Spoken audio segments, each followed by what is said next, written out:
الشعب العربي ما بيهاجم. وضد التدخل الاجنبي او ضد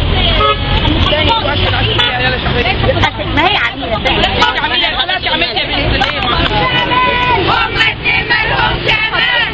احنا بنفتكر النهارده ايام تأميم قناه السويس مع الزعيم الخالد جمال عبد الناصر.